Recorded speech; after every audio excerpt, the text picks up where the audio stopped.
and omniscience. I appreciate your kindness and mercy upon my life. And what is all? Hallelujah.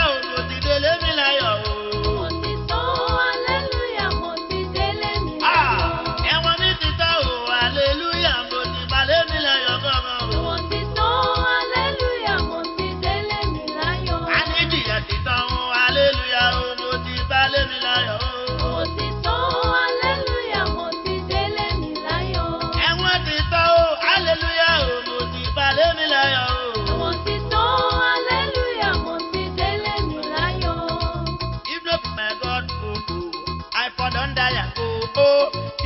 Baba God, oh, my friends for that part, oh.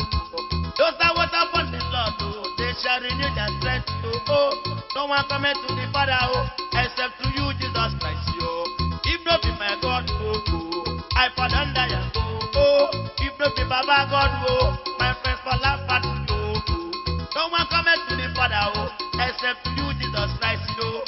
Those that wait upon the Lord, oh, they shall renew their strength, oh. Nothing prayer cannot do, oh. Jesus answer prayer. Nothing prayer cannot do, oh. My Lord answer prayer. Nothing prayer cannot do, oh. Jesus answer prayer. Nothing prayer cannot do, oh. My Lord answer prayer. Nothing prayer cannot do, oh. Jesus answer prayer. Nothing prayer cannot do, oh. My Lord answer prayer. Keep for the man there. Come on for Corridor Express, Corridor Express. Keep for the man there. Come on for who they there. Add your face to the mafia boss. Jama, march you for years. Jama, carry on. Bang, okay, bang. Jama, open,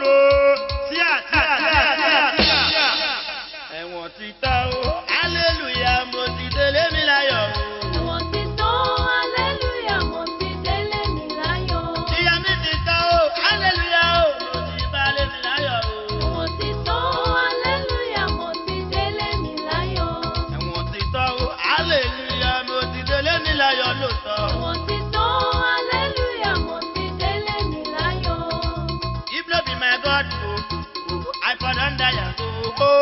If no be Baba God, oh, my friends for laugh at me, oh.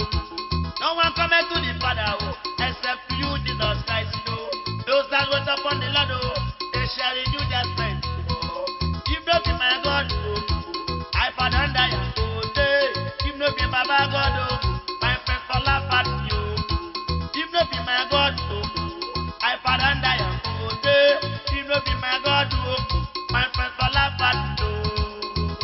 Nothing prayer cannot do, oh. Jesus answer prayer. Nothing prayer cannot do, oh. My Lord answer prayer. Nothing prayer cannot do, Jesus, you. Jesus answer prayer. Now you will give me a life, oh my God, oh. My Lord answer prayer.